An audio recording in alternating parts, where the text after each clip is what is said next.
നമസ്കാരം. കോട്ടയം കാർസിൻ്റെ പുതിയൊരു വീഡിയോയിലേക്ക് എല്ലാവർക്കും സ്വാഗതം. എന്നത്തെയും പോലെ നല്ല ക്ലീൻ പീസ് ഒരു വണ്ടിയായിട്ടാണ് നമ്മൾ ഇന്നും വന്നിരിക്കുന്നത്. വളരെ ലോ കിലോമീറ്റർ മാത്രം ഓടിയിരിക്കുന്ന നാട്ടിൽ നിന്ന് ഏറ്റവും ഡിമാൻഡുള്ളൊരു കളറാണ് ബ്ലാക്ക് കളർ ഫോർച്യൂണർ. ഇത് 4x2 ഓട്ടോമാറ്റിക് വേരിയൻ്റാണ്. 2019 മാനുഫാക്ചറിങ്, 19 രജിസ്ട്രേഷൻ, സിംഗിൾ ഓണർ. വെറും 34,000 കിലോമീറ്റർ മാത്രമേ ഈ വാഹനം ഓടിയിട്ടുള്ളൂ. അപ്പോൾ ഇന്ന് ഈ വാഹനത്തിൻ്റെ വിശേഷമാണ് ഞാൻ നിങ്ങളുമായിട്ട് പങ്കുവെക്കുന്നത്.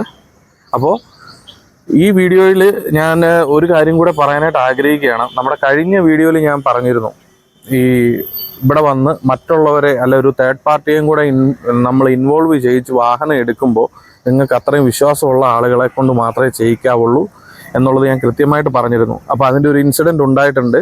അപ്പോൾ അത് ഞാൻ വരുന്ന വീഡിയോയിൽ പറയാം എന്ന് ഞാൻ പറഞ്ഞിരുന്നു. ആ ഒരു ഇൻസിഡൻറ്റ് ഞാൻ വളരെ ചുരുങ്ങിയ ടൈമിലൊന്ന് പറഞ്ഞ് പോവുകയാണ്. അത് എല്ലാവർക്കും ഒരു അറിവിലേക്കായിട്ട് ഞാൻ പറഞ്ഞു തരുന്നതാണ്. അപ്പോൾ അത് നിസ്സാര ഒരു ചെറിയ വാക്കുകളിൽ ഞാൻ പറയാം. നമ്മുടെ ഈ 2025 ഏപ്രിൽ മാസത്തിൽ എനിക്കൊരു എൻക്വയറി ഉണ്ടായിരുന്നു. നമ്മുടെ ചാനൽ സ്ഥിരമായിട്ട് കാണുന്നതാണ്, നമ്മളുടെ സബ്സ്ക്രൈബറാണ്, എൻ്റെ ഗ്രൂപ്പിലൊക്കെ ഉള്ള ആളാണ്. അപ്പോൾ അദ്ദേഹം എന്നോട് പറഞ്ഞു, എനിക്ക് അത്യാവശ്യമായിട്ട് നമുക്കൊരു 8 സീറ്റർ വി വേരിയൻ്റ് വണ്ടി വേണമെന്ന് പറഞ്ഞു. നല്ല ക്വാളിറ്റി ഉള്ളതായിരിക്കണം, ലോ കിലോമീറ്റർ ആയിരിക്കണം. ഞാൻ പറഞ്ഞു ഓക്കെ ഷുവർ, ഞാൻ തീർച്ചയായിട്ടും ചെയ്തു തരാമെന്ന് പറഞ്ഞു. ഞാനൊരു വണ്ടിയുടെ ഡീറ്റെയിൽ കൊടുത്തു. ആ വണ്ടിയുടെ വീഡിയോ ഒന്നും നമുക്ക് ചെയ്യാൻ പറ്റിയില്ല. നല്ല ക്വാളിറ്റി ഉള്ള ഹൈ ക്വാളിറ്റി വണ്ടി തന്നെയായിരുന്നു. അദ്ദേഹത്തിന് ഇട്ട് കൊടുത്തു. അദ്ദേഹത്തിന് വണ്ടി ഇഷ്ടപ്പെട്ടു. വണ്ടിയുടെ വീഡിയോ ഒന്ന് അയച്ചു കൊടുക്കാൻ പറഞ്ഞു. വീഡിയോ എടുത്ത് അയച്ചു കൊടുത്തു. അദ്ദേഹം നാട്ടിൽ അദ്ദേഹത്തിൻ്റെ പേരൻസുമായിട്ട് സംസാരിച്ചു. അവർക്കും എല്ലാം വണ്ടി ഇഷ്ടപ്പെട്ടു. അപ്പോൾ അവർ മുന്നോട്ട് വെച്ച ഒരു കാര്യമെന്ന് പറയുന്നത്, അവരുടെ ഇവിടെയുള്ള അവർ അറേഞ്ച് ചെയ്യുന്ന ഒരാളും കൂടെ വന്ന് വണ്ടി കണ്ട് ബോധ്യപ്പെട്ട് കഴിഞ്ഞിട്ട് നമുക്ക് ബാക്കി കാര്യങ്ങൾ പ്രൊസീഡ് ചെയ്യാമെന്ന് പറഞ്ഞു. ഞാൻ ഓക്കെ പറഞ്ഞു. അങ്ങനെ 19-ാം തീയതി ഇവർ വന്നു. അത് വന്നയാളും അയാളുടെ കൂടെ ഒരു ഹിന്ദിക്കാരനും ഇവിടുത്തെ ഉണ്ടായിരുന്നു. ഇവർ രണ്ടുപേരും കൂടെ വന്നു. വണ്ടി അവർ മുഴുവൻ ചെക്ക് ചെയ്തു. എന്നിട്ട് അവരോട് പറഞ്ഞു, ഈ വണ്ടി ക്വാളിറ്റി ബേസിൽ വണ്ടി ഓക്കെയാണ്. വന്നയാൾ സത്യം പറഞ്ഞാൽ നാട്ടിലേക്ക് വണ്ടി ഇവിടുന്ന് ബൾക്കായിട്ട് കയറ്റി വിടുന്ന ഒരു കച്ചവടക്കാരനാണ്. അപ്പോൾ അദ്ദേഹം ഈ കച്ചവടം, അതായത് നമ്മുടെ സെയിൽ മുടക്കാനായിട്ട് അദ്ദേഹം ആകുന്ന പരിപാടികൾ ഒരുപാട് നോക്കി. അദ്ദേഹം 3-4 വണ്ടികളുടെ വേറെ ഡീറ്റെയിൽ ഇട്ട് കൊടുത്ത വണ്ടിക്ക് ഇത്രയും വിലയുള്ളൂ, ഇത്രയും വിലയിൽ ഇവിടെ കിട്ടും എന്നുള്ള കാര്യങ്ങളൊക്കെ പറഞ്ഞു. പക്ഷേ അവർ വണ്ടിയുടെ ക്വാളിറ്റി എന്താണെന്നുള്ളത് മനസ്സിലാക്കിയ അദ്ദേഹം പിന്മാറാതെ തന്നെ നമ്മളോട് പറഞ്ഞു, നമുക്കൊരു ഈ റേറ്റിൽ വണ്ടി കിട്ടി കഴിഞ്ഞാൽ എടുക്കാമെന്ന് സംസാരിക്കുമെന്ന് പറഞ്ഞു. സംസാരിച്ച് ഡീലാക്കി വണ്ടിയുടെ അഡ്വാൻസ് കൊടുത്തു. പേയ്മെൻറ്റിൻ്റെ ദിവസം രാവിലെ 20-ാം തീയതി രാവിലെ ഞാൻ അവിടെ ചെന്നു. അപ്പോൾ തന്നെ എന്നോട് പറഞ്ഞു, ഇതിന് വണ്ടിക്ക് കുറച്ച് എക്സ്ട്രാ ഫിറ്റിങ്സ് ഒക്കെ ചെയ്യാനുണ്ട്, അപ്പോൾ നമ്മുടെ ഒരു ടീമും കൂടെ അവിടെ വരും. അപ്പോൾ ഈ വണ്ടി ചെക്ക് ചെയ്യാൻ വന്ന അദ്ദേഹത്തിൻ്റെ തന്നെ ഒരു സ്റ്റാഫാണ്, ഒരു പയ്യനാണ് അന്ന് അവിടെ വന്നത്. നമ്മൾ പേയ്മെൻ്റ് എല്ലാം ചെയ്തു, ഡോക്യുമെൻറ്റേഷൻ എല്ലാം കഴിഞ്ഞു. ഞാൻ വണ്ടി ഹാൻഡ് ഓവർ വാങ്ങി. ഞാനൊരു 1/2 കിലോമീറ്റർ സഞ്ചരിച്ച് കഴിഞ്ഞപ്പം ഈ പയ്യൻ എൻ്റെ കൂടെയുണ്ട്. അദ്ദേഹത്തിൻ്റെ ഫോണിലേക്ക് വണ്ടി വാങ്ങിയ ആളുടെ കോൾ വന്നിട്ട് എന്നോട് പറഞ്ഞു, പ്രജിത്തെ, നമുക്ക് കുറച്ച് എക്സ്ട്രാ ഫിറ്റിങ്സ് ഒക്കെ വണ്ടിയെ ചെയ്യാനുണ്ട്, അതുകൊണ്ട് നിങ്ങൾ ട്രാൻസ്പോർട്ടേഷൻ ചെയ്യേണ്ട, ഈ വന്നിരിക്കുന്ന പയ്യനെ വണ്ടി ഏൽപ്പിച്ചവർ അവർ ചെയ്തോളും എന്ന് പറഞ്ഞു. അപ്പോൾ എന്തോ എൻ്റെ ഒരു ഗുരുത്വത്തിന് നമ്മളുടെ വേണ്ടപ്പെട്ട ഒരാൾ തന്നെ എന്നെ വിളിച്ചിട്ട് ഞാൻ ഈ കാര്യം പറഞ്ഞപ്പോൾ എന്നോട് പറഞ്ഞു, നിങ്ങൾ ഉറപ്പായിട്ടും ഒരു വോയിസ് റെക്കോർഡ് അവരുടെ നിന്ന് വാങ്ങി വെക്കണം, അത് നമുക്ക് നാളെ ഉപകാരപ്പെടും. എന്തോ ദൈവഭാഗ്യം കൊണ്ടായിരിക്കാം എനിക്ക് അങ്ങനെ സംഭവിച്ചു. ഞാൻ അവരോട് പറഞ്ഞു, ഒരു കാര്യം ചെയ്യും, ഞാൻ വണ്ടി ഇവരുടെ കൊടുക്കാം, അതിനു മുമ്പ് നിങ്ങൾ വ്യക്തമായിട്ട് എനിക്കൊരു വോയിസ് മെസ്സേജ് വിടണം. കോട്ടയം കാർസിൻ്റെ കയ്യിൽ നിന്ന് ഞാൻ ഇന്ന വണ്ടി വാങ്ങി, ആ വണ്ടിയുടെ ഹാൻഡ് ഓവർ വരെയുള്ള കാര്യങ്ങൾ മാത്രമാണ് പ്രജിത്തിനെ ഏൽപ്പിച്ചിട്ടുള്ളത്. വണ്ടിയുടെ ഡെലിവറി സംബന്ധമായിട്ടുള്ള കാര്യങ്ങൾ മുഴുവൻ ഞാൻ വേറൊരാളെയാണ് ഏൽപ്പിച്ചിരിക്കുന്നത്. ഇനി മുന്നോട്ടുള്ള വണ്ടിയുടെ ട്രാൻസ്പോർട്ടേഷനകത്ത് വണ്ടിക്ക് എന്തെങ്കിലും പ്രശ്നങ്ങൾ വരികയാണെങ്കിൽ അതിൻ്റെ യാതൊരു വിധത്തിലുള്ള ഉത്തരവാദിത്വവും പ്രജിത്തിനോ കോട്ടയം കാർസിനോ ഇല്ല എന്ന് അദ്ദേഹം പറഞ്ഞ് എനിക്ക് വോയിസ് മെസ്സേജ് വിട്ടു. ഞാൻ അദ്ദേഹത്തിൻ്റെ വിട്ടയാളുടെ കയ്യിൽ ഞാൻ ഈ വാഹനം കൊടുത്തു വിട്ടു. അതായത് ഏപ്രിൽ 20-ാം തീയതി ഈ വാഹനം കൊടുത്തു വിട്ടു. പിന്നെ നമ്മൾ ഇത് NOCയുടെ ഫോളോ അപ്പ് ചെയ്ത് NOCയുടെ കാര്യങ്ങളൊക്കെ ആയിട്ട് നമ്മൾ മുന്നോട്ട് പോയി. നമ്മൾ ഇതിനെപ്പറ്റി പിന്നെ അത്ര കോൺഷ്യസ് ആയിട്ട് നിന്നില്ല. നമ്മൾ മറ്റു വർക്കുകൾ, അതിൻ്റെ ഇടയിൽ ഞാനൊരു വണ്ടി എമർജൻസി കൊടുക്കാനുള്ളതിന് നാട്ടിലേക്ക് പോയി തിരിച്ചു വന്നു. ഇതെല്ലാം കഴിഞ്ഞിട്ട് മെയ് 20-ാം തീയതി ഈ വണ്ടി വാങ്ങിയ അദ്ദേഹത്തിൻ്റെ ഒരു കോൾ എനിക്ക് വന്നു. എന്നോട് പറഞ്ഞു, പ്രജിത്ത് ഭായി, ഒരു പ്രശ്നമുണ്ട്, വണ്ടി ഇതുവരെ നാട്ടിലെത്തിയിട്ടില്ല. ഞാൻ ചോദിച്ചു, നിങ്ങൾ ആരുടെയിലാണ് വണ്ടി കൊടുത്തു വിട്ടത്? അവരെ വിളിച്ചു ചോദിക്കും. അപ്പോൾ അവരെ വിളിക്കുമ്പോൾ തന്നെ അവർ പലപ്പോഴും പല രീതിയിൽ ഇവരോട് മാറ്റി മറിച്ചും പറയുവാണ്, വണ്ടി ഞങ്ങളുടെയിലുണ്ട്, നമുക്ക് ശകലം പ്രശ്നങ്ങൾ വന്നു, അതുകൊണ്ട് വണ്ടി എത്തിയില്ല, ഇപ്പോൾ ബാംഗ്ലൂർ എത്തി, ഹൈദരാബാദ് എത്തി. ഇങ്ങനെ ഇദ്ദേഹം ചെയ്തതെന്നാന്ന് വെച്ച് കഴിഞ്ഞാൽ, ഒരു ദിവസം രാത്രി ഇദ്ദേഹത്തിൻ്റെ വാപ്പായോട് വിളിച്ചിട്ട് പറഞ്ഞു, നിങ്ങൾ രാത്രി 10 മണിയാകുമ്പോഴത്തേനും കോഴിക്കോട് ഹൈവേയിൽ വന്ന് നിന്നോളൂ, വണ്ടി ഓൾറെഡി എത്തിക്കൊണ്ടിരിക്കുകയാണ്, വെയിറ്റ് ചെയ്യാൻ പറയും. വെളുപ്പിനെ 3:30 വരെ അദ്ദേഹത്തെ അവിടെ നിർത്തി. വണ്ടി ചെന്നില്ല. ഏറ്റവും അവസാനം ഇതൊരു വലിയ പ്രശ്നത്തിലേക്ക് പോയി. വണ്ടി എവിടെയാണെന്ന് ആർക്കും അറിയത്തില്ല. ഒടുവിൽ സംഭവിച്ചത് എന്നാന്ന് വെച്ച് കഴിഞ്ഞാൽ ഗൾഫിൽ നിന്ന് വണ്ടി വാങ്ങിയ ആൾ അവിടുന്ന് ടിക്കറ്റ് എടുത്ത് നാട്ടിൽ വന്നിട്ട് അദ്ദേഹം ഡൽഹിയിൽ വന്നു. എനിക്ക് നമുക്കുള്ള സോഴ്സ് വഴി ഞാൻ അന്വേഷിച്ചു. നമ്മുടെ ഇവിടുത്തെ ഡീലർമാരെയൊക്കെ ഒരുപാട് നല്ല മലയാളി ഡീലർമാരെ എനിക്ക് കൃത്യമായിട്ട് അറിയാം. അവർക്കൊക്കെ ഞാൻ ഈ വന്നയാളുടെ ഫോട്ടോ ഉൾപ്പെടെ ഞാൻ കൊടുത്തു. ആളുടെ ഫോട്ടോയും ഡീറ്റെയിലും എല്ലാം ഇരിപ്പുണ്ട്. പിന്നെ പേര് പറഞ്ഞ് അയാളെ കുറച്ചും കൂടെ മോശമാക്കണ്ട, അല്ലെങ്കിൽ ഫോട്ടോ കാണിച്ച് മോശമാക്കണ്ടെന്ന് ഓർത്തിട്ടാണ് നമ്മളിത് ചെയ്യാത്തത്.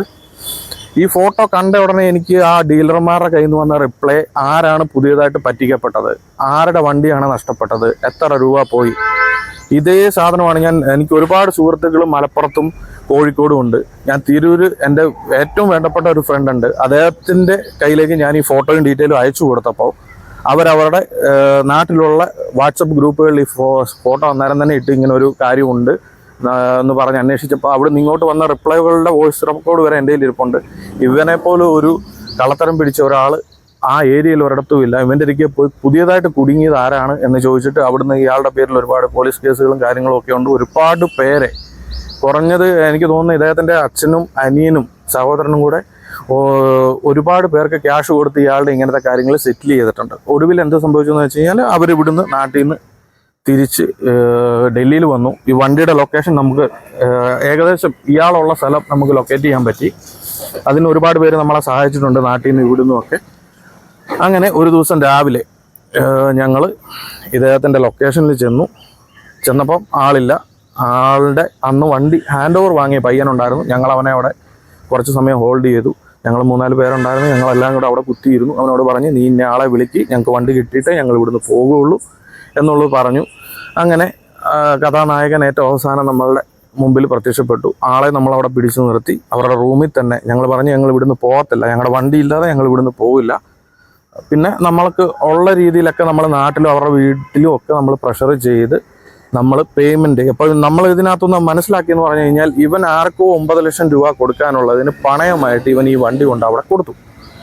എന്നിട്ട് നമ്മുടെ വണ്ടി അവിടെ ലോക്ക് ചെയ്ത് വെച്ചിട്ട് ഇവൻ നമ്മളെ ഇങ്ങനെ ഓരോ ദിവസം അവധി പറഞ്ഞ് പറ്റിക്കുവാണ് ഉണ്ടായത്. അങ്ങനെ ഒടുവിൽ വളരെ സമ്മർദ്ദങ്ങളും പ്രഷറും ഒക്കെ നമ്മൾ പല രീതിയിൽ വിളിപ്പിക്കുക, അവിടുന്ന് ഇവിടുന്നൊക്കെ സംസാരിച്ച് നമ്മൾ പോകില്ല എന്ന് മനസ്സിലാക്കിയപ്പോൾ ഇവൻ ചെയ്ത കാര്യമെന്ന് പറയുന്നത്, ഇപ്പം വേറെ ആരോ എടുത്ത ഒരു BMW ഈ പണയം ഇരിക്കുന്ന സ്ഥലത്ത് കൊണ്ട് കൊടുത്തേച്ച് ഞങ്ങളുടെ വണ്ടി എടുത്ത് ഞങ്ങൾക്ക് കൊണ്ട് തരുവാണ് ഉണ്ടായത്. അതുകൊണ്ട് ഇങ്ങനെയുള്ള വലിയ വലിയ തട്ടിപ്പുകളുമായിട്ട് മലയാളികൾ തന്നെ നമ്മുടെ നാടിനെ നാണം കെടുത്താൻ വേണ്ടിയിട്ട് ഡൽഹിയിലുണ്ട്.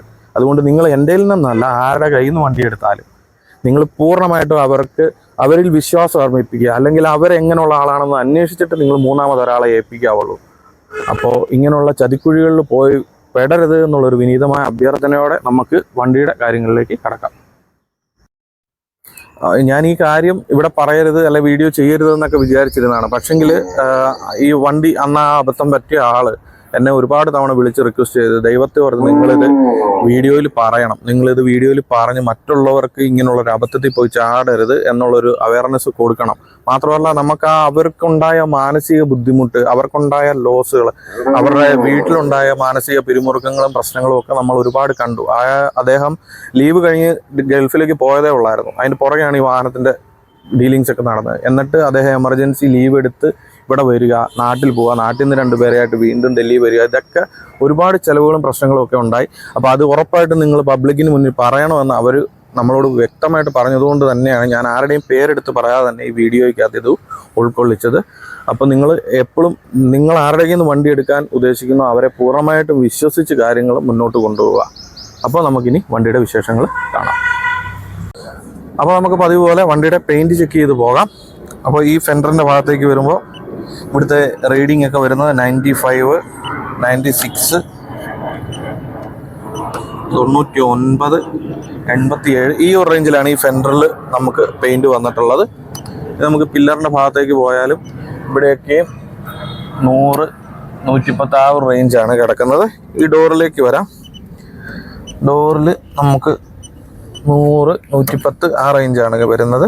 യാതൊരു വിധത്തിലുള്ള റീപെയിൻറ്റും ഈ ഭാഗങ്ങളിലൊന്നും തന്നെ വന്നിട്ടില്ല. ഇനി നമുക്ക് ഈ ഒരു ഭാഗം നോക്കാം. നമുക്കിതുപോലെ വളരെ ലോ കിലോമീറ്റർ വണ്ടികൾ വരുന്നത് വളരെ കുറവാണ്. അപ്പോൾ ഈ വണ്ടി എന്ന് പറയുന്നത് 34,000 കിലോമീറ്റർ പ്രോപ്പർ സർവീസ് റെക്കോർഡ്സിൽ പോയിട്ടുള്ളതാണ്. ഈ ഡോറിന്റെ ഈ ഒരു ഭാഗത്ത് അത് നമുക്ക് സർവീസിലുണ്ട്. ഈ ഒരു ഭാഗത്ത് ചെറിയ രീതിയിൽ റീപെയിന്റ് വന്നിട്ടുണ്ട്. ഈ ഒരു ഭാഗത്ത് അത് നമുക്ക് സർവീസ് റെക്കോർഡ്സിലുണ്ട്. ഈ ഒരു ക്വാർട്ടർ പാനലിന്റെ ഭാഗത്ത് സ്ക്രാച്ച്, ഇവിടെ ഇങ്ങനെ ഒരു സ്ക്രാച്ച് വന്നിട്ട് അവർ റീപെയിന്റ് ചെയ്തിട്ടുണ്ട്. വേറെ ഈ ഭാഗത്തൊന്നും റീപെയിന്റ് ഒന്നും വന്നിട്ടില്ല. ഭാഗത്തൊക്കെ 100, 97, 94 ഈ ഒരു റേഞ്ചിലാണ് ഈ ഭാഗത്തൊക്കെ നമുക്ക് പെയിന്റ് വന്നിട്ടുള്ളത്. ബോഡി ലൈൻ എല്ലാം നല്ല ക്ലീൻ ആണ്, യാതൊരു വിധത്തിലുള്ള വേറെ വർക്കുകളൊന്നും വന്നിട്ടില്ല.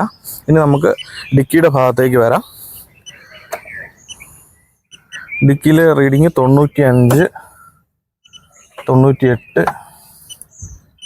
85, 89, 100,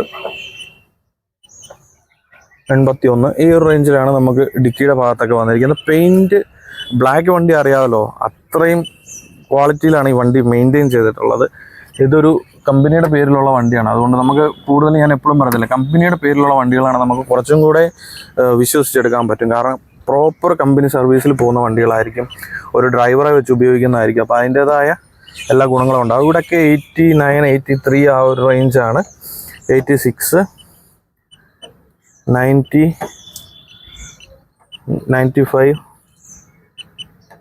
95 ഞാനിത് ഒന്നുകൂടെ എടുത്ത് കാണിക്കുവാണ്. ഇത് 95 ഈ ഒരു റേഞ്ചിലാണ് വരുന്നത്. ഇനി നമുക്ക് മുന്നോട്ട് പോകാം. ഈ ഡോറിലേക്ക് വരാം. ഈ ഡോറിൽ 100, 110, 112, 103, 110 ഈ ഒരു റേഞ്ചിലാണ്. ഇവിടെ എങ്ങും യാതൊരു വിധത്തിലുള്ളത്. ഇപ്പം നമുക്കൊരു റീപെയിൻറ്റ് ഒരുപാട് പുട്ടിയൊക്കെ കയറിയിട്ടുള്ളതാണെങ്കിൽ നമുക്ക് എപ്പോഴും ആ ഭാഗങ്ങളിൽ ഒരു 500-ന് മേളിൽ 1000, 2500, 3000 ഒക്കെ കാണുന്ന വണ്ടികളുണ്ട്. നമ്മൾ പലയിടത്തും ചെക്ക് ചെയ്യാൻ പോകുമ്പോഴത്തേന് അതൊക്കെ ഡെൻറ്റ് പോലും നോർക്കാതെ ചുമ്മാ പുട്ടിയിട്ട് പെയിൻറ്റ് ചെയ്ത് വിടുന്നതായിരിക്കും. അത്രയും കനത്തിൽ പുട്ടി കയറിയിട്ടുള്ളതാണ്. ഇത് 94 ആ ഒരു റേഞ്ചൊക്കെയാണ് വരുന്നത്.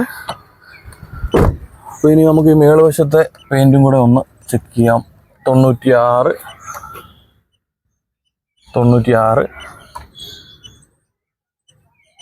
86 ഈ ഒരു റേഞ്ചിലാണ് പോകുന്നത്. ഇനി നമുക്ക് ഈ ഫ്രണ്ടിലത്തെ ഫെൻഡറിൻ്റെ ഭാഗത്തേക്ക് വരാം. ഈ ഭാഗത്തും 100, 150 ഈ ഒരു ക്വാർട്ടർ ഫെൻഡറിൻ്റെ ഭാഗവും പെയിൻറ്റ് ചെയ്തിട്ടുണ്ട്. 2 ഹിസ്റ്ററിയിൽ അവൈലബിൾ ആണ് കേട്ടോ. അത് നമ്മൾ ഹിസ്റ്ററി ചെക്ക് ചെയ്തപ്പോൾ അതിനകത്തുള്ളതാണ് ഈ 2 വർക്കുകളും. ഇത് ബോണറ്റേൽ 87, 92, 96, 99, 96, 102, 101, 102, 97 ഈ ഒരു 97 ഈ ഒരു റേഞ്ചിലാണ് ഇതിൽ വന്നിട്ടുള്ളത്. അപ്പോൾ ഈ വണ്ടിയിൽ മേജറായിട്ടുള്ള പെയിൻറ്റുകളൊന്നും കയറില്ല. ആ ഒരു ക്വാർട്ടർ പാനലിൻ്റെ ഭാഗത്തും ഈ ഒരു ഫെൻഡറിൻ്റെ ഭാഗത്ത് റീപെയിൻ്റ് അത് കമ്പനിയിൽ നിന്ന് തന്നെ ചെയ്തിരിക്കുന്നതാണ്. സർവീസ് റെക്കോർഡ്സിൽ അവൈലബിൾ ആണ്. അപ്പോൾ ഇനി നമുക്ക് വാഹനത്തിൻ്റെ ഓരോ ഡോറുകളെ, ഡിക്കി, ബോണറ്റ് എല്ലാം നമുക്കൊന്ന് പരിശോധിക്കാം. അപ്പോൾ എന്തെങ്കിലും ഒരു ഫോർച്യൂണർ എടുക്കാൻ ദൈവം അനുഗ്രഹിച്ചാൽ അന്ന് എടുക്കാനായിട്ട് എൻ്റെ മനസ്സിൽ ഏറ്റവും ആഗ്രഹമുള്ള ഒരു കളറാണ് ബ്ലാക്ക്. അപ്പോൾ ഈ വാഹനത്തിൻ്റെ ഈ ഫെൻഡറിൻ്റെ ഭാഗത്തേക്ക് വരുമ്പോൾ ഇവിടെ യാതൊരു വിധത്തിലുള്ള സ്ക്രാച്ചോ ഡെൻറ്റോ ഒന്നും തന്നെ വന്നിട്ടില്ല. ഡോറിൻ്റെ ഭാഗത്തേക്ക് വരുമ്പോഴത്തേന് ഡോറിലെങ്ങും യാതൊരു വിധത്തിലുള്ള ഡെൻറ്റോ സ്ക്രാച്ചോ ഒന്നും തന്നെ ഇല്ല. ഇനി നമുക്ക് ഇതിൻ്റെ ഉൾവശത്തേക്ക് വരാം. ഇവിടെയും കമ്പനി ഒറിജിനൽ പേസ്റ്റിംഗ് ആണ് ഇതിൽ വന്നിട്ടുള്ളത്. ഡോർപാടുകളെല്ലാം നല്ല വൃത്തിയിലാണ് ഇരിക്കുന്നത്. ചെറിയ പൊടിയുണ്ട് ഇതിനൊക്കെ, അതേ ഉള്ളൂ. ഇനി നമുക്ക് ഇവിടുത്തെ പഞ്ചിങ് മാർക്കുകൾ നോക്കാം. അത് കമ്പനി ഒറിജിനൽ പഞ്ചിങ് നമുക്ക് കൃത്യമായിട്ട് കാണാം. താഴെ വശത്തേക്ക് വരുമ്പോഴത്തേന് താഴത്തെയും പഞ്ചിങ് മാർക്കുകളെല്ലാം കമ്പനി ഒറിജിനൽ തന്നെയാണ്. ഈ ഡോറിലേക്ക് വരുമ്പോൾ ഈ ഡോറിന് യാതൊരു വിധത്തിലുള്ള സ്ക്രാച്ചോ ഡെൻറ്റോ ഒന്നും തന്നെ വന്നിട്ടില്ല. ഈ ഡോർ പാഡിൻ്റെ ഉൾവശത്തേക്ക് വരുമ്പോൾ കമ്പനി ഒറിജിനൽ പേസ്റ്റിങ് നമുക്ക് കൃത്യമായിട്ട് കാണാവുന്നതാണ്. യാതൊരു വിധത്തിലുള്ള വർക്കുകൾ ഈ ഭാഗങ്ങളിലൊന്നും ചെയ്തിട്ടില്ല. ഇനിയിപ്പോൾ നമുക്ക് ഈ മേളുവശത്തെ പഞ്ചിങ് മാർക്കുകൾ നോക്കാം. ഇവിടുത്തെ കമ്പനി ഒറിജിനൽ പഞ്ചിങ് എല്ലാം കൃത്യമായിട്ട് തന്നെ ഉണ്ട്. ഈ താഴെ വശത്തേക്ക് വരുമ്പോഴത്തേന് താഴത്തെയും പഞ്ചിങ് മാർക്കുകളെല്ലാം കൃത്യമാണ്. ഈ ഒരു ക്വാർട്ടർ പാനലിലേക്ക് വരുമ്പോൾ തന്നെ ഇതിൻ്റെ ഈ ഒരു ഭാഗത്താണ് ഞാൻ പറഞ്ഞത് ഒരു സ്ക്രാച്ച് വന്നിട്ട് ചെറിയ റീപെയിൻറ്റ് വന്നിട്ടുണ്ടെന്ന് പറഞ്ഞത്. അതല്ലാതെ വേറെ ഡെൻറ്റോ സ്ക്രാച്ചോ ഒന്നും തന്നെ ഈ ഭാഗങ്ങൾ വന്നിട്ടില്ല. ബോഡി ലൈൻ എല്ലാം നല്ല ക്ലീൻ ആയിട്ട് നമുക്ക് കാണാവുന്നതാണ്. ടെയിൽ ലൈറ്റിലേക്ക് വരുമ്പോൾ ടെയിൽ ലൈറ്റിൽ ഒരിടത്ത് പോലും സ്ക്രാച്ചോ ക്രാക്കോ ഒന്നും തന്നെ വന്നിട്ടില്ല. ഡിക്കിയിലും യാതൊരു വിധത്തിലുള്ള ഡെൻറ്റോ സ്ക്രാച്ചോ ഒന്നും തന്നെ ഇല്ല. ഇനി നമുക്കിത് ഡിക്കി ഒന്ന് തുറന്ന് പരിശോധിക്കാം. 2019 വണ്ടിയാണ്. അപ്പം ഇതിൻ്റെ ഡ്രൈവർ സീറ്റും കോ ഡ്രൈവർ സീറ്റും ഇലക്ട്രിക്കലി അഡ്ജസ്റ്റ് ചെയ്യാൻ പറ്റുന്ന സീറ്റുകളാണ് ഇതിൽ വരുന്നത്. അപ്പോൾ ഇതിൻ്റെ ഉൾവശത്തേക്ക് വരുമ്പോഴത്തേനും ഇവിടെയൊന്നും യാതൊരു വിധത്തിലുള്ള വർക്കുകളും ചെയ്തിട്ടില്ല. ഈ ഒരു ഭാഗത്തെ പഞ്ചിങ് മാർക്കുകളും എല്ലാം നല്ല കൃത്യമായിട്ട് നമുക്ക് കാണാം. ഈ ഒരു ഭാഗങ്ങളിലൊന്നും യാതൊരു വിധത്തിലുള്ള വർക്കുകളും ചെയ്തിട്ടില്ല. ഇനി നമുക്ക് ഈ താഴെവശത്തും യാതൊരു വിധത്തിലുള്ള വർക്കുകളോ തുരുമ്പോ ഒന്നും തന്നെ വന്നിട്ടില്ല. ഈ ഭാഗത്തെയും പേസ്റ്റിംഗ് എല്ലാം നല്ല ക്ലീൻ കണ്ടീഷനിലാണ് ഇരിക്കുന്നത്. ഈ ഭാഗത്തെയും പഞ്ചിങ് മാർക്കുകളും കമ്പനിയുടെ പഞ്ചിങ്ങുകളെല്ലാം കൃത്യമാണ്. ഈ താഴെവശത്തേക്ക് വരുമ്പോഴത്തേന് ഇവിടുത്തെയും പഞ്ചിങ് എല്ലാം നല്ല കൃത്യമായിട്ട് നമുക്ക് കാണാവുന്നതാണ്. യാതൊരു വിധത്തിലുള്ള സ്ക്രാച്ച് വിഭാഗത്തില്ല. നമുക്ക് ശരിക്കും നല്ല ക്ലീൻ പീസ് വണ്ടി എന്ന് തന്നെ പറയാം. ഇനി നമുക്ക് ഈ ടൈലൈറ്റിലേക്ക് വരുമ്പോഴത്തേന് ഇതും കമ്പനി സ്റ്റോക്ക് കണ്ടീഷനിൽ തന്നെയാണുള്ളത്. യാതൊരു വിധത്തിലുള്ള ക്രാക്കോ സ്ക്രാച്ചോ ഒന്നും തന്നെ ഇതിൽ വന്നിട്ടില്ല. ഈ ഒരു ക്വാർട്ടർ പാനലിൻ്റെ ഭാഗത്തേക്ക് വരുമ്പോൾ ഇവിടെ യാതൊരു വിധത്തിലുള്ള ഡെൻറ്റുകളും വന്നിട്ടില്ല. ഇവിടെയൊക്കെ ചെറിയ അതൊന്നും നമുക്ക് കാണാൻ പോലും കിട്ടത്തില്ല. അത്രയും ചെറിയ സ്ക്രാച്ച് 1-2 സ്ക്രാച്ചുകളുണ്ട്. ഇനി നമ്മൾ ഈ ഡോറിൻ്റെ ഉൾവശത്തേക്ക് വരുമ്പോഴത്തേനും ഈ ഭാഗത്തെ പേസ്റ്റിംഗ് എല്ലാം കമ്പനി ഒറിജിനൽ പേസ്റ്റിംഗ് ആണ് കിടക്കുന്നത്. ഈ ഡോർ പാടുകളെല്ലാം നല്ല വൃത്തിക്കാണ് ഇരിക്കുന്നത്. ഇനി മേൽവശത്തേക്ക് വരുമ്പോഴത്തേന് ഇവിടുത്തെയും കമ്പനി ഒറിജിനൽ പഞ്ചിങ് എല്ലാം നമുക്ക് കൃത്യമായിട്ട് കാണാം. ഇനി നമുക്ക് ഈ ഒരു ഡോറിലേക്ക് വരാം. ഈ ഡോറിലേക്ക് വരുമ്പോഴത്തേന് ഇവിടുത്തെ പേസ്റ്റിംഗ് എല്ലാം കമ്പനി ഒറിജിനൽ പേസ്റ്റിംഗ് ആണ്. ഇതിലൊന്നും യാതൊരു വിധത്തിലുള്ള വർക്കുകളും വന്നിട്ടില്ല. ഈ ഭാഗത്തേക്കൊക്കെ വരുമ്പോഴത്തേന് ഈ സ്വിച്ചുകളൊക്കെ നല്ല കണ്ടീഷനിലാണ് ഇരിക്കുന്നത്. യാതൊരു വിധത്തിലുള്ള തേയ്മാനവും വന്നിട്ടില്ല. 34,117 കിലോമീറ്റർ മാത്രമാണ് ഈ വാഹനം ഓടിയിരിക്കുന്നത്. അതിൻ്റേതായ എല്ലാ ക്വാളിറ്റി ഈ വാഹനത്തിൻ്റെ ഇൻറ്റീരിയറിലും എക്സ്റ്റീരിയറിലും നമുക്ക് കാണാൻ സാധിക്കും. അപ്പോൾ ഇനി നമുക്ക് ഇതിൻ്റെ ബോണറ്റ് തുറന്ന് എൻജിൻ റൂം ഒന്ന് കാണാം. വണ്ടി സ്റ്റാർട്ട് ചെയ്തതിൻ്റെ സൗണ്ടും നമുക്കൊന്ന് കേൾക്കാം.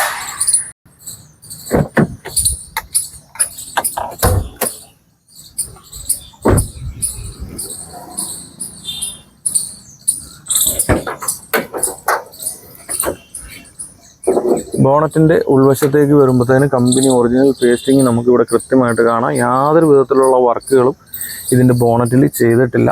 ഈ താഴെ ഭാഗത്ത് അപ്പുറോണ്ട് ഭാഗത്തേക്കൊക്കെ വരുമ്പോഴത്തേന് അവിടെ എല്ലാം നല്ല നീറ്റ് ആൻഡ് ക്ലീൻ കണ്ടീഷനിലാണ് ഇരിക്കുന്നത്. ഇത് ബാറ്ററിയും കമ്പനി ഒറിജിനൽ പുതിയ ബാറ്ററി തന്നെയാണ് ഇതിലിരിക്കുന്നത്.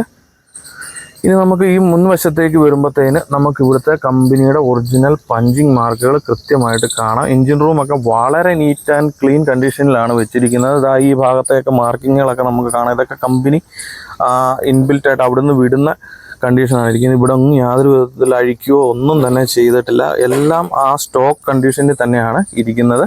ഇനി നമുക്കിത് സ്റ്റാർട്ട് ചെയ്തതിൻ്റെ സൗണ്ട് ഒന്ന് കേൾക്കാം.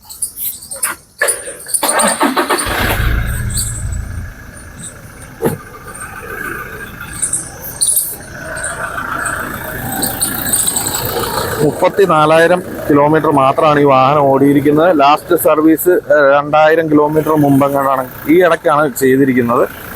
അപ്പോൾ അതിൻ്റേതായ എല്ലാ ക്വാളിറ്റി ഇതിനുണ്ട്. ഞാനിപ്പോൾ സൈലൻ്റ് ആണെന്ന് എടുത്ത് പറയുന്നില്ല. വണ്ടി ഓടിക്കാനായിട്ട് ഷോറൂമിൽ നിന്ന് നമ്മൾ വണ്ടി ഇറക്കിയിട്ട് കൊണ്ടുവരുന്ന അതേ ഫീലാണ് നമുക്ക് കിട്ടുന്നത്. അപ്പോൾ ഇനി ഇതിൻ്റെ എക്സ്റ്റീരിയർ കഴിഞ്ഞു. ഇനി നമുക്ക് ഇതിൻ്റെ ഇൻറ്റീരിയറിൻ്റെ ഭാഗത്തേക്ക് പോവാം. ഇൻറ്റീരിയറും ടയറും ഒക്കെ നമുക്കൊന്ന് കാണാം. ഈ വാഹനത്തിൻ്റെ ഇൻറ്റീരിയറിലേക്ക് വരുമ്പോഴത്തേന് വളരെ വൃത്തിയിൽ തന്നെ സൂക്ഷിച്ചിട്ടുണ്ട്. യാതൊരു വിധത്തിലുള്ള ഡാമേജും ഇതിലെങ്ങും വന്നിട്ടില്ല. സീറ്റുകളുടെ ഭാഗത്തേക്ക് പോകുമ്പോഴത്തേന് സീറ്റുകളൊക്കെ കമ്പനി സ്റ്റോക്ക് കണ്ടീഷനിൽ വളരെ വൃത്തിയിൽ തന്നെയാണ് ഇരിക്കുന്നത്. ഇതിൻ്റെ പുറകിലത്തെ സീറ്റൊന്നും ഉപയോഗിച്ചിട്ട് പോലും ഉണ്ടാകുമെന്ന് എനിക്ക് തോന്നുന്നില്ല. അത്രയും കണ്ടീഷനിലാണ് ഇരിക്കുന്നത്. ഇതിൻ്റെ സ്റ്റിയറിങ്ങിൻ്റെ ഭാഗത്തേക്ക് പോകുമ്പോഴത്തേന് സ്റ്റിയറിങ് ഈ ഭാഗത്തൊന്നും യാതൊരു വിധത്തിലുള്ള ക്രാക്കോ കളർ ഫെയ്ഡോ ഒന്നും തന്നെ വന്നിട്ടില്ല. നോർമലി ഇതൊക്കെ ഈ വാഹനങ്ങളിൽ വരുന്നതാണ്. അതൊന്നും ഇതിൽ വന്നിട്ടില്ല. വണ്ടിയുടെ സീറ്റിൻ്റെ താഴെ തന്നെ വണ്ടിയുടെ ഇലക്ട്രിക്കൽ അഡ്ജസ്റ്റ്മെൻറ്റ് നമുക്ക് കാണാം. വണ്ടിയുടെ രണ്ട് സൈഡും ഈ രീതിയിൽ അഡ്ജസ്റ്റ് ചെയ്യാൻ പറ്റുന്നതാണ്. ഇതെല്ലാം വർക്കിംഗ് ആണ്. ഇനി നമുക്ക് പുറകിലത്തെ നിര സീറ്റുകൾ നമുക്കൊന്ന് കാണാം. നിര സീറ്റുകളും ഫ്രണ്ടിലത്തെ അതേ കണ്ടീഷനിൽ വളരെ നീറ്റ് ആൻഡ് ക്ലീൻ ആയിട്ട് മെയിൻറ്റെയിൻ ചെയ്തിട്ടുണ്ട്. യാതൊരു വിധത്തിലുള്ള ഡാമേജുകളും ഇതിൽ വന്നിട്ടില്ല. ഇൻറ്റീരിയർ എല്ലാം നല്ല വൃത്തിയിൽ തന്നെയാണ് ഇരിക്കുന്നത്. യാതൊരു വിധത്തിലുള്ള ഡാമേജോ മറ്റ് പൊടിയോ അഴുക്കോ ഒന്നും തന്നെ ഇതിൽ വന്നിട്ടില്ല. ഇതിൻ്റെ ബാക്ക് നിര സീറ്റുകളും സെയിം അതേ കണ്ടീഷനിലാണ് ഉള്ളത്. ഇനി ഇതിൻ്റെ ടോപ്പ് വശത്തേക്ക് വരുമ്പോഴത്തേന് ടോപ്പും വളരെ വൃത്തിയിൽ തന്നെ മെയിൻറ്റെയിൻ ചെയ്തിട്ടുണ്ട്. യാതൊരു വിധത്തിലുള്ള അഴുക്കുകളോ പൊടിയോ ഒന്നും തന്നെ ഇതിൽ വന്നിട്ടില്ല. നമുക്ക് ഈ ഫ്രണ്ട് വശമൊക്കെ കാണുമ്പോൾ മനസ്സിലാവും ഈ വണ്ടി എത്രയും വൃത്തിയിൽ തന്നെ ഇവർ സൂക്ഷിച്ചിട്ടുണ്ട് എന്നുള്ളത്. അപ്പോൾ ഇനി നമുക്കിതിൻ്റെ ടയറിൻ്റെ ഭാഗത്തേക്ക് പോകാം. ടയറിൻ്റെ ഭാഗത്തേക്ക് വരുമ്പോഴത്തേന് ഇത് കമ്പനി ഇതിൻ്റെ കൂടെ വന്ന ബ്രിഡ്സ്റ്റോണിൻ്റെ ടയറുകളാണ് കിടക്കുന്നത്. അപ്പോൾ അത്രയും അത് ഓടിയതിൻ്റെതായ തേയ്മാനം അതിൽ വന്നിട്ടുണ്ട്. ഇപ്പോൾ ഇതിൻ്റെ സ്റ്റെപ്പിനി ഇവർ പുതിയതായിരുന്നു. ആ സ്റ്റെപ്പിനി എടുത്ത് അവർ ഫ്രണ്ടിലേക്ക് ഇട്ടിട്ടുണ്ട്. അത് ഞാൻ കാണിക്കാം. റൊട്ടേഷൻ്റെ ഭാഗമായിട്ട് അവർ ഫ്രണ്ടിലേക്ക് പുതിയ ടയർ സ്റ്റെപ്പിനി എടുത്തിട്ടിട്ട് ഇവിടുത്തെ ടയർ പുറകിലേക്ക് ഇട്ടിട്ടുണ്ട്. അതാണ് സ്റ്റെപ്പിനി ആയിട്ടിരിക്കുന്നത്. ഏകദേശം സെയിം ഇതേ കണ്ടീഷനിൽ തന്നെയുള്ള ഏകദേശം 60% ടയറാണ് ഇപ്പോൾ ഇതിൻ്റെ സ്റ്റെപ്പിനി ആയിട്ട് ഇവിടെ ഇരിക്കുന്നത്.